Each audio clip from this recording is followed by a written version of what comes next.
परिवार हैं, बहुत सारे पार्टियां जो परिवारों में सिमट जाएंगी, उनके पास परिवारों के अलावा टिकट नहीं है।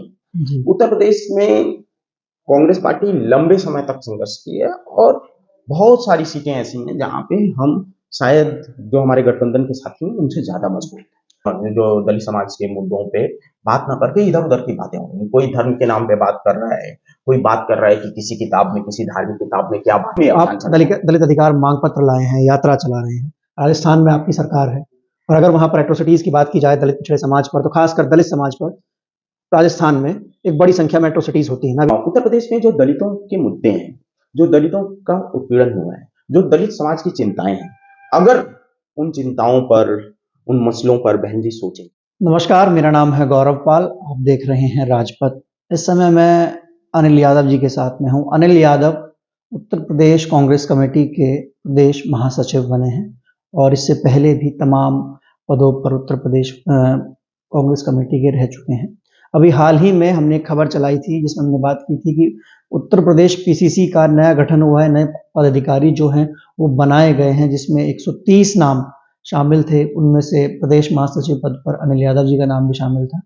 इनसे हम बात करेंगे जो कांग्रेस की रणनीति है 2024 को लेकर, ये जो कमेटी बनाई गई है इसके पीछे ये क्या रणनीति है, जो लोग शामिल किए गए हैं, क्योंकि इसमें जो नाम शामिल किए गए हैं वो मतलब सबका नाम अपनी ओर आकर्षित कर रहे हैं, क्योंकि इसमें अति पिछड़े चेहरे ज़्यादा हैं, पिछड़े चेहरे ज़्यादा हैं, साथ ही साथ युवाओं को ज़्यादा मौका दिया गया है।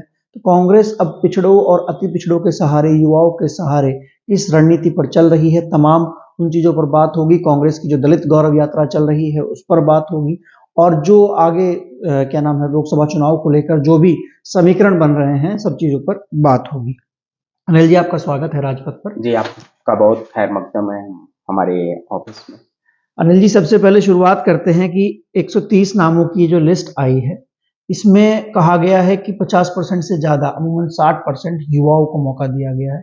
इससे पहले लगातार जब हम देखते थे कांग्रेस की पीसीसी का चयन होता था तो जो ग्रेट ओल्ड मैन कहे जाते हैं, पुराने चेहरे, बुजुर्ग चेहरे और तजुर्बेदार जो लोग होते थे उनको मौका दिया जाता था। तो युवाओं को ज़्यादा संख्या में जिम्मेदारी देने के पीछे क्या कारण है, क्या आप समझते हैं इससे?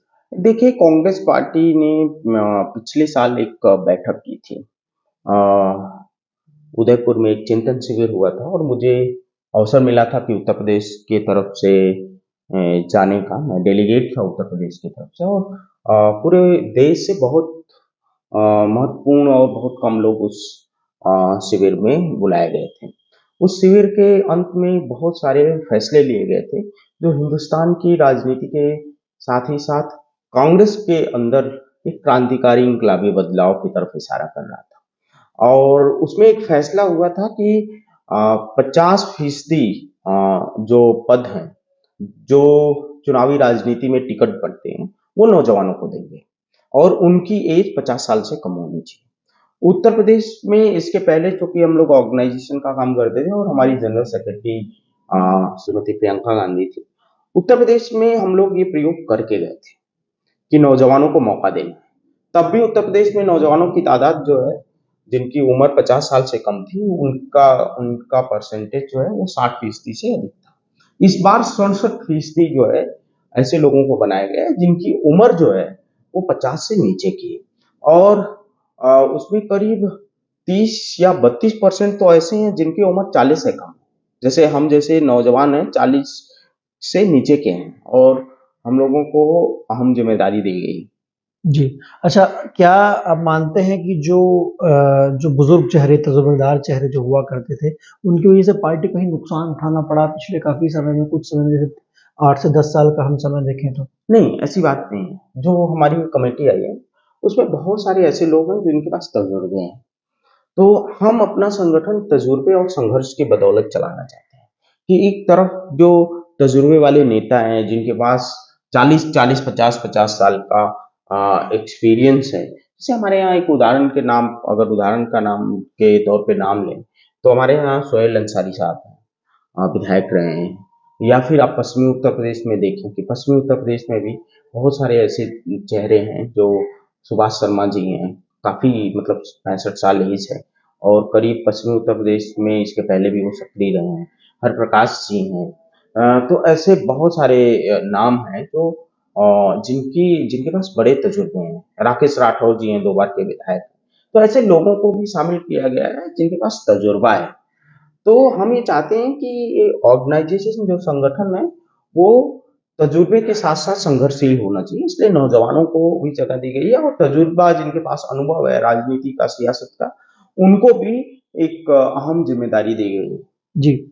प्रियंका गांधी जो हैं वो उत्तर प्रदेश को देख रही हैं, उनकी पैनी नज़र उत्तर प्रदेश पर है और इससे पहले उनके नेतृत्व में चुनाव भी यहाँ पर लड़ा गया। उसका नतीजा जो था वो इतना खासा अच्छा नहीं रहा। उसके बाद उस चुनाव से सीख लेकर किस प्रकार से परिवर्तन किया गया, क्योंकि जो कांग्रेस 2022 से पहले नजर आती थी या चुनाव के समय नजर आती थी, अब वो नहीं रह गई है।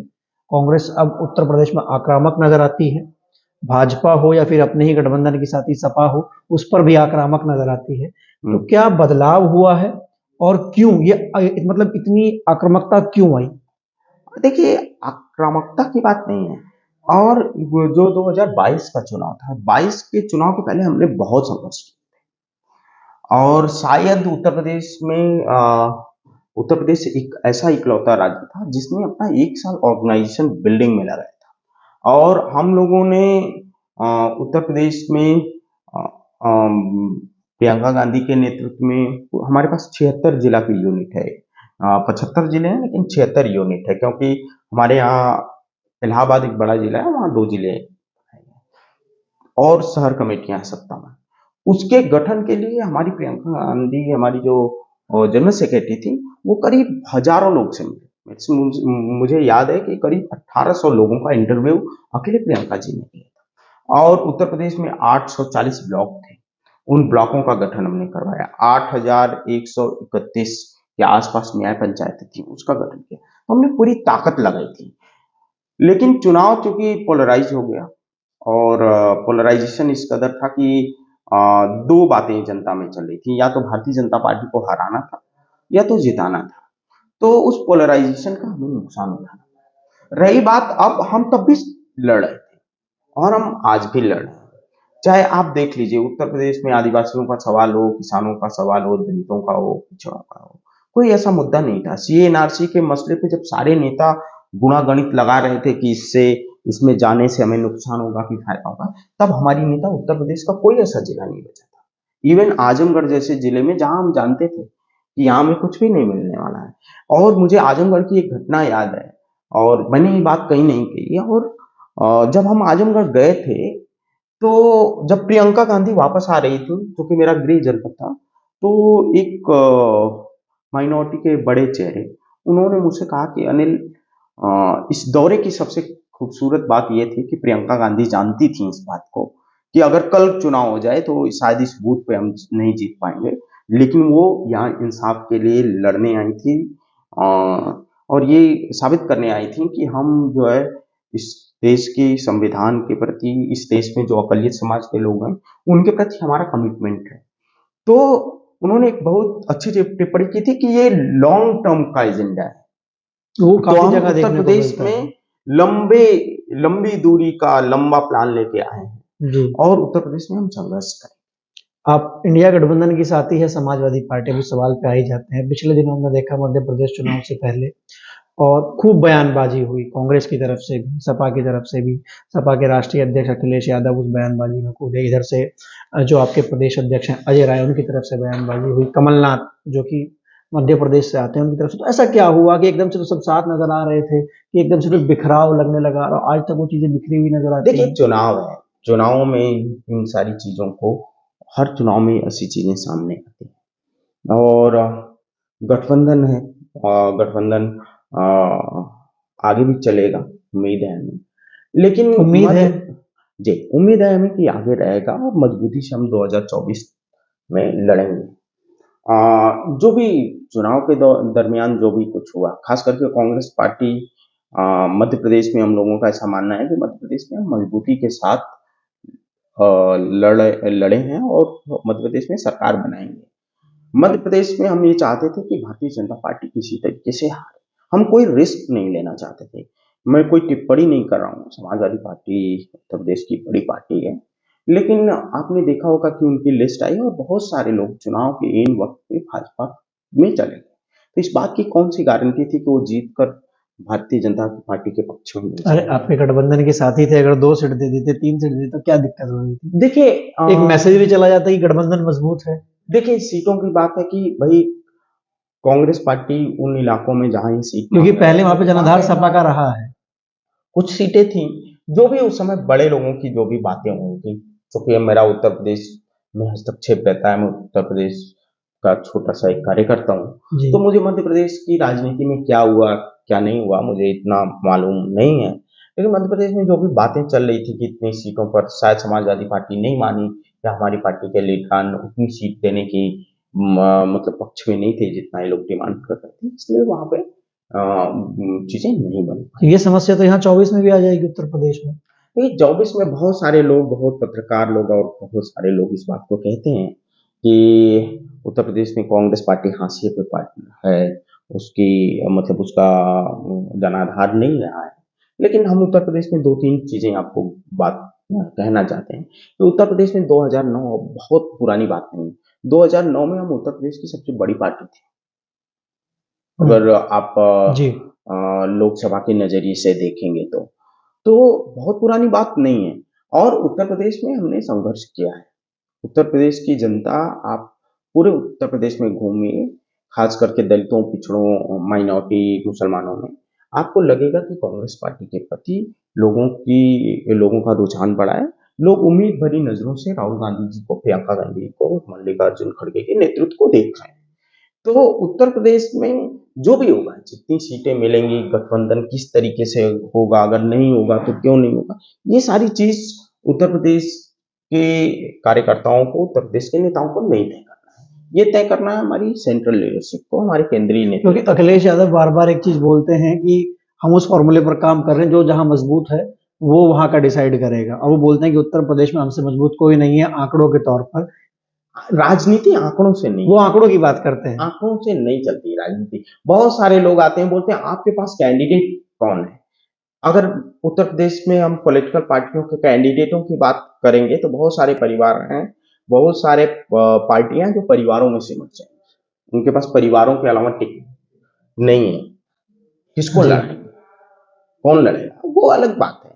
देखिए राजनीति बदलती रहती है, राजनीति परिवर्तनशील है, समीकरण बदलते रहते हैं, बनते रहते हैं। उत्तर प्रदेश में कांग्रेस पार्टी लंबे समय तक संघर्ष की है और बहुत सारी सीटें ऐसी हैं जहां पे हम शायद जो हमारे गठबंधन के साथी हैं उनसे ज्यादा मजबूत हैं।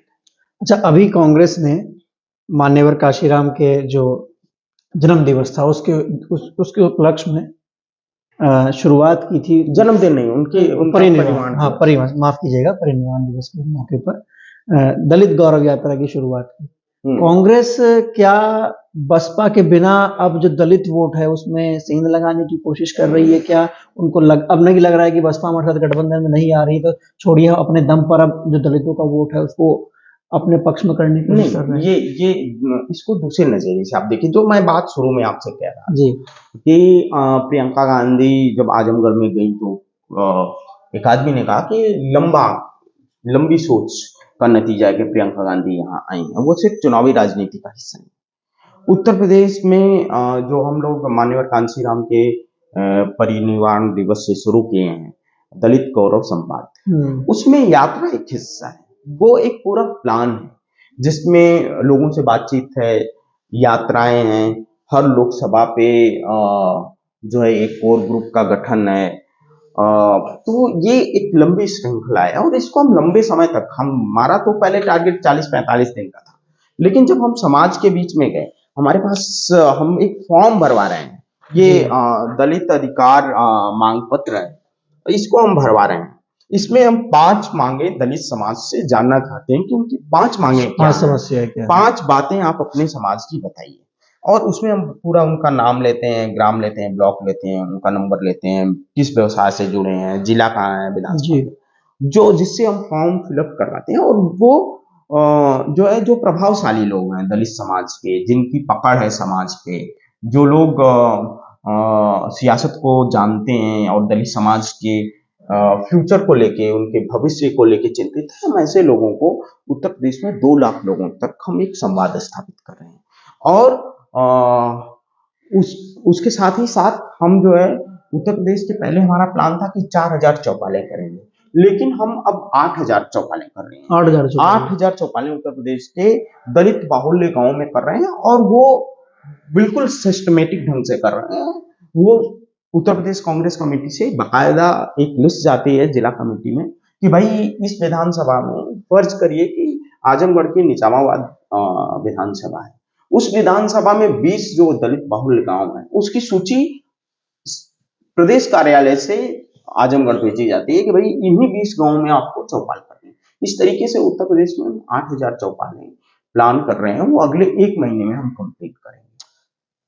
जो बात आप वो चूंकि वो जवाब पूरा नहीं हुआ, तो आप बात कह रहे हैं कि बसपा की वोट की सेंध हमारी है, ये नहीं है। आप इसको इस तरीके से देखिए कि उत्तर प्रदेश में बहुत सारे एजेंडे चल रहे हैं, बहुत लोग जो है जो दलित समाज के मुद्दों पे बात न करके इधर उधर की बातें हो रही हैं। कोई धर्म के नाम पे बात कर रहा है, कोई बात कर रहा है कि किसी किताब में, किसी धार्मिक किताब में क्या बात लिखी है। हम ये कह रहे हैं कि दलितों पिछड़ों के जो मुद्दे हैं वो ये मुद्दे नहीं कि आज से 500 साल 600 साल पहले कोई किताब लिखी गई, कोई धार्मिक ग्रंथ लिखा गया, उसमें क्या बात लिखी है, ये मुद्दे हमारे नहीं है, हमारे समाज के मुद्दे नहीं है। हमारे समाज के मुद्दे हैं कि उत्तर प्रदेश में 80% भूमिहीन जो है वो दलित समाज से लोग आते हैं। तो राजस्थान में भी है, तो वो राजस्थान में भी है, वो मध्य प्रदेश में भी है। तो इस मुल्क में जो जमीनें हैं वो दलितों के पास है ही नहीं, जबकि उनकी तादाद है।